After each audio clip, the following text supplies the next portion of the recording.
guys, Mr. P here. I hope you've had a belting half-term break. Now with World Book Day just around the corner, if you're looking for something a little bit different, a little bit interesting to do as a way of celebrating World Book Day, I'm going to talk through how you as a staff can do your own masked reader challenge. Now before I go through all the ins and outs and apps that we can use, I know there's going to be a couple of people ready to get on their keyboards to tell me how this is going to be another pointless World Book Day activity that will have no impact at all.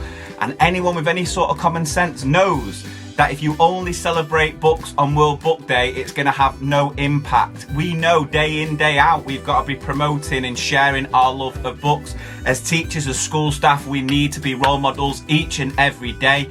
And for us, World Book Day is just a celebration of the wonder, the amazement, the magic that books can bring. And just doing something a little bit different, given everything that's going on at the minute, I don't think it's going to cause any harm. So the way that I envisage this working is every teacher, school staff member will be designated a class, probably different to the one that they have. And they can then either do a Teams meeting, Zoom meeting, Google Meet, or even just pre-record a little video where they can put a filter on their face and then they can just read and share and talk about their favourite all-time book. Then towards the end, the children can have a guess at who they think it is. And I think it's just a nice, fun, virtual way of celebrating books, as I've mentioned. Well, here are a couple of ways in which you can put a filter on your face if you're going to do this activity. The first option is to download the Snap Camera program. Now, I've done a previous tutorial on this. You can just go to the website, download it, install it on your computer. Then when you open it up, you can choose from a range of different filters, ideally one that sort of covers your face and doesn't really give it away. And then when you go into Zoom or Microsoft Teams, you've just got to make sure that Snap Camera is your chosen video source. Another option, if you wanted to do this by creating pre-recorded videos, would be to use the app Apple Clips. Now this is a free app, it's only available on Apple devices, and for this particular tool to work, you are going to need a newer either iPhone or iPad for it to work. So you need an iPhone or iPad that has the portrait mode in your photos, and that allows you to use the Memoji option.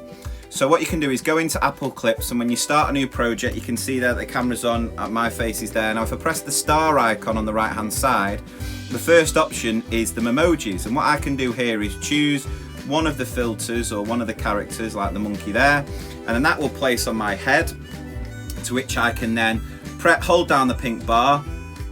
Hello class 4, it is Miss... Oh god, I nearly gave away my name. Do you know what that is? That is every video I make I always introduce it. Yes guys, Mr. P. Anyway, I'm going to talk to you about my favourite book today, and I'm wondering if you can then work out who I am based on my book choice.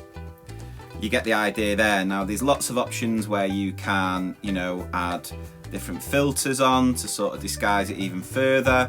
You can add different texts and that sort of thing.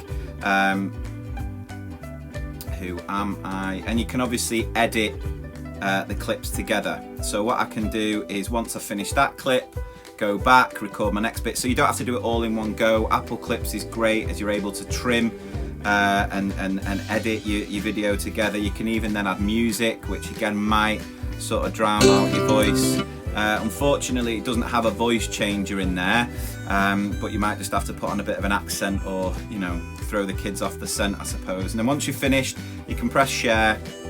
You can then save video, and that will then save to your camera roll for you to share with your pupils. And there we have it guys. So whether you do it through live, Zoom, Google Meets, Microsoft Teams lessons and use that Snap Camera option, or you can do pre-recorded videos with Apple Clips. It's an idea to use if you so wish. I'm not saying anyone has to, it's just an idea you might want to do to mix things up and just use it, given everything that's going on, as a nice way of, celebrating World Book Day. So yeah, please feel free to share this with as many other teachers and colleagues and friends, as I do think it's quite a fun little activity to do. And yeah, all the best, enjoy World Book Day, take care.